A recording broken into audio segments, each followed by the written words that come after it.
The United States on Monday voted against a UN resolution condemning Russia on the third anniversary of Russia's illegal invasion of Ukraine. We're on the same side as North Korea. But Russiagate was a hoax. This is typical bully behavior. Trump sucks up to Putin, but threatens to punch members of his own family, like Canada or Mexico. This is classic bully behavior. After declaring Mexican drug cartels terrorists, Donald Trump announced he's considering airstrikes against the drug cartels without Sheinbaum's permission. She's the president of Mexico. More performative, tough talking. We're going to bomb the drug cartels when it would be cheaper to provide treatment on demand for Americans in the throes of addiction. That would be the long-term solution, but that's not breaking things and killing people. That's treating people. Melania's got her Marlene Dietrich in Morocco look going. She's, I hate to say this, but she's dressing like a man. Look at that. And she better be careful because on Monday, the Supreme Court refused to hear a challenge to Tennessee's law banning drag shows. Melania, don't go anywhere near Tennessee. National Security Advisor Mike Waltz over the weekend said Donald Trump is a man of peace. Trump agreed and then threatened to invade Norway unless they give him a Nobel Peace Prize. Proud Boys leader and longtime police informer, doing time for seditious conspiracy, Enrique Tarrio was one of the 1,500 January 6ers who had his sentence commuted by Donald Trump. On Friday, Proud Boy leader Enrique Tarrio was arrested for assaulting a protester in Washington, D.C. He was briefly detained and released. At the time of the arrest, Enrique Tarrio and Stewart Rhodes, leader of the Oath Keepers, also released by Trump while serving time for seditious conspiracy, they held a joint press conference outside the Capitol and led protesters in shouting, "Whose house? Our house." It was a busy day for Enrique Tarrio. Before getting arrested, Enrique Tarrio heckled Capitol police officers Michael Fanone and Harry Dunn at a conservative event for Never Trumpers. Harry Dunn and Michael Fanone are conservatives. They just don't like Trump. The meeting over the weekend was called Principles First and was held in Washington's JW Marriott Hotel. Enrique Tarrio, reportedly began following Capitol police officers Dunn and Fanone there, challenging them to a fight, screaming, "Not so tough now, are you?" Officer Fanone and Dunn, they kept walking. Fanone called Tarrio a traitor to his country. Police Officer Fanone, Capitol Police Officer Fanone, says that Trump's decision to pardon or commute sentences for the January 6ers was no different from Hitler creating an army of brown shirts, extrajudicial thugs, who violently enforce the wishes of their leader without having to worry about government guardrails. I mean, it's right out in the open. And when you have Capitol Police Officer Fanone saying this, what more do you need to know? On Sunday, a bomb scare honoring January 6ers was phoned into the Principles First conference to interrupt Sunday's session. During his press conference, Tarrio told reporters, "We're pretty much right-wing." He's talking about the Proud Boys and the Oath Keepers. "We're pretty much right-wing. What view do we have that Republicans don't have now?" Unquote. Leave a comment. The current iteration of this Republican Party, does Enrique Tarrio, does Stewart Rhodes, the head of the Oath Keepers, they have any views that Republicans don't have? It explains why Enrique Tarrio was welcomed into the big annual meeting of conservatives, CPAC, along with several other Proud Boys. CPAC held their annual get-together outside Washington, D.C. over the weekend. Well, they first turned Enrique Tarrio away. CPAC then decided to let him in. They realized they had made a mistake and Matt Schlapp issued the following statement. The head of CPAC, Matt Schlapp, quote, "CPAC has been a constant supporter of this persecuted community. And we support wholeheartedly President Trump's pardons of the J6 victims. Good for you. Matt Schlapp loves the Proud Boys. He even loves the not-so-Proud Boys. Headline, Washington Post, CPAC urged to probe more sexual misconduct claims against its chair, Matt Schlapp. I go over this over and over again, but I'm just going to read you this part. This is Ernst Röhm crap from Nazi Germany.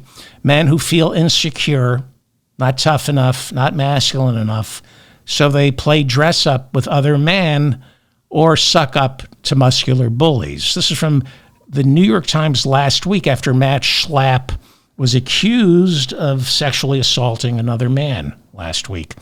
New York Times. On one occasion, the Washington Post reported Mr. Schlapp was accused of stripping to his underwear and rubbing against another person without his consent during a 2022 fundraiser trip to South Florida. In 2017, a CPAC employee accused Mr. Schlapp of trying to kiss him against his wishes, the newspaper reported. This is Ernst Röhm crap. This is who they are. People like Matt Schlapp get up every morning and they hate themselves. They hate their desires. And they want to see people hurt. They delight in the suffering of others because they hate themselves so much. What is more self-loathing than a homophobic man constantly being accused of grabbing other men's junk and kissing them? How much hatred, how dark a soul do you have when you're behaving this way? Head of the Oath Keepers, Stewart Rhodes, was also welcomed inside CPAC.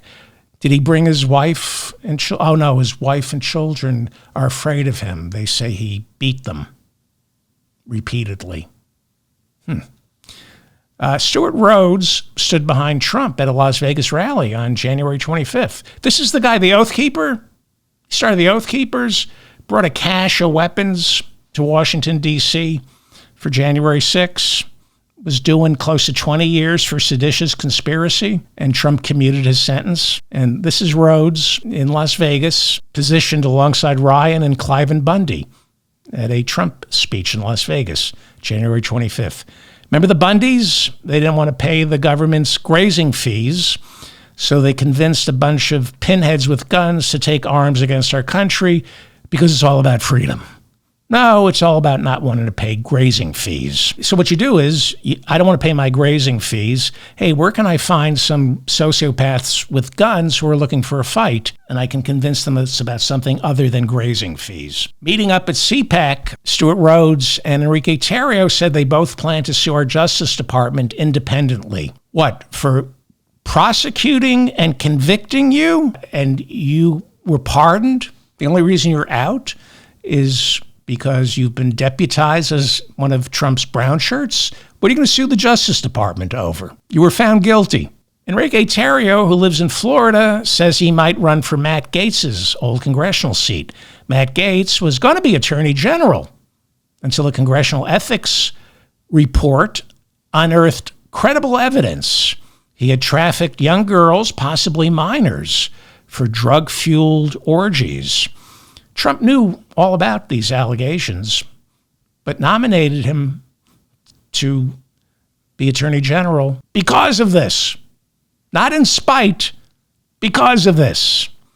And if you have any doubt this is all Ernst Röhm brown shirt shit, Steve Bannon flashed the Nazi salute at CPAC when he spoke. Jordan Bardella, the leader of France's far-right party, immediately canceled his CPAC speech because of Steve Bannon flashing the Nazi salute. In Europe, in France, they take Nazis seriously. I guess something happened. So does Australia. The BBC reporting Australia outlawed the Nazi salute. The new law includes prison sentences for anybody who flashes a Nazi salute. I know my American friends are saying, but what about freedom of speech? Well, nobody's saying anything. They're making a salute. It's quiet. Let me ask you a question about freedom of speech and Nazi salutes. Can I leave the door open when I go to the bathroom? Can I go to the bathroom in front of people?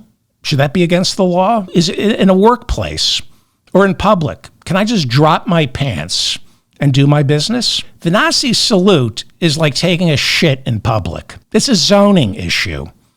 It's a sense of aesthetics. It's ugly. The community doesn't like it. It's not about freedom of speech. The conservative Christian party won big in Sunday's German elections. The center-right party, led by Friedrich Merz, I know I'm getting the name wrong, Friedrich Merz? Fred Merz from William Frawley, I already did that. Fred Merz got 29% of the vote. That's the center-right party. Alternative for Germany. This is the party that Elon Musk and J.D. Vance support. Alternative for Germany, a party of Nazi apologists, Holocaust deniers, anti-immigrant racists who can trace their ideological roots to Hitler's appeal to Aryan nationalism. They won 19.5% of the vote. So between those two parties, the center-right party, led by Fred Merz, and the Alternative for Germany party, that's almost half the German electorate churning to the right. Thanks to the firewall, it's called a firewall, that's an agreement not to form coalitions with Nazis. Fred Merz will have to form,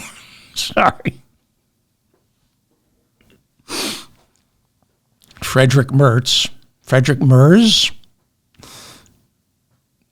he'll have to form a coalition government without Alternative for Germany, which got close to 20% of the vote. He may be forced into a coalition with outgoing Chancellor Olaf Scholz's center-left Social Democrats, who got 16% of the vote. The Green Party came in fourth with 13.5%.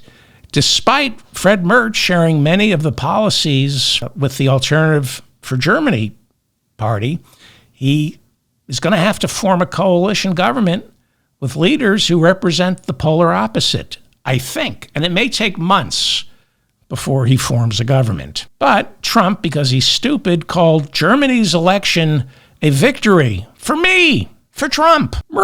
Fred Merz, however, says it's time for Europe to distance itself from Donald Trump. He said, I am communicating closely with a lot of prime ministers and heads of EU states. And for me, it is an absolute priority to strengthen Europe as quickly as possible so that we achieve independence from the U.S. step by step. Senator Mark Wayne Mullen of Oklahoma told Meet the Press Sunday it might be time to leave NATO. Leave NATO. You mean the coalition of nations that has maintained European peace since World War II, except for Serbia and Kosovo, briefly? That NATO? The stunningly successful NATO? This America First white nationalism isn't playing well with constituents. Mullen from Oklahoma brushed off questions about his Oklahoma voters feeling the pain from the Department of Government Efficiency. There are reports of Republicans getting pushback at town halls because of Trump. Right-wing members of Congress are being booed at their town halls. And you know what that means? No more town halls. The New York Times reporting that Airbnb co-founder Joe Gebbia joined Elon Musk's Department of Government Efficiency. This is from the San Francisco Standard. Hosts are fleeing Airbnb in protest over co-founder's Department of Government Efficiency work. Billionaire Joe Gebbia, a former Democratic donor, has reportedly switched allegiances to work with Elon Musk and Donald Trump. He's now living in Austin, Texas, and he's all in on destroying the federal government. And a lot of people are no longer using Airbnb because of this. So, this is from the San Francisco Standard. Airbnb is worried about this boycott, and they reminded consumers that their founder has not been involved in day-to-day operations of Airbnb since 2022. He's still on the board of directors. And Airbnb made the following statement. Airbnb has always been about more than the viewpoints of any one person. Our community is made up of millions of hosts and hundreds of millions of guests from all walks of life. How about you condemn the Department of Government Efficiency? How about you kick this guy off your board? If you're going to pretend, if a corporation is going to pretend to have values, don't tell me there's room for hundreds of millions of different opinions. That's what J.D. Vance said in Munich, defending the Alternative for Germany party for not silencing hate speech. Room for different opinions means you either agree with the opinions that are horrific or you're just trying to get one past me. We've discovered what DEI really was, how much these corporations really embraced equality and diversity. It's about money. Stop pretending Starbucks is about anything other than pushing caffeine. There's a blowback. People are going to boycott. I showed you that poll last week from The Guardian. 40% of Americans say they won't spend money on products owned by people who don't share their views. This is why Kennedy Center ticket sales have plunged 50%. This after the Gay Men's Choir was pulled from the calendar at the Kennedy Center as Donald Trump purged the Kennedy Center's leadership. Donald Trump named himself temporary chair of the Kennedy Center and fired the entire board. He accused the Kennedy Center of presenting drag shows specifically targeting our youth. Well, there have been some much-needed changes at the Kennedy Center now that Donald Trump is in charge, and I got my hands on some upcoming events at the new MAGA infused Kennedy Center. This is the Alvin Ailey dance troupe. They made a few adjustments to accommodate Trump's demands for less diversity. Yeah, and next week at the Kennedy Center, Scott Baio and Patricia Heaton from Everybody Loves Raymond will be starring in an all-white version of Fences by August Wilson. I am going to go to Washington, D.C. to catch this in March. Roseanne and Kid Rock starring in The Color Purple, the musical based on a 1982 novel by Alice Walker. Scott Baio is back in April with actor James Woods doing a Raisin in the Sun. June, Kid Rock and Roseanne return in Dreamgirls. This is at the MAGA-infused Kennedy Center. Scott Baio and Everybody Loves Raymond's Patricia Heaton in July will be starring in For Colored Girls Who Have Considered Suicide When the Rainbow is Enough. What is that? Oh, that's a picture from my wedding night. What is that doing in there? And coming to the Kennedy Center, Joe Biden in the Red Leather Tour. That I'm going to catch. Joe Biden in the Red Leather Tour. I don't know what it is, but I want to see it.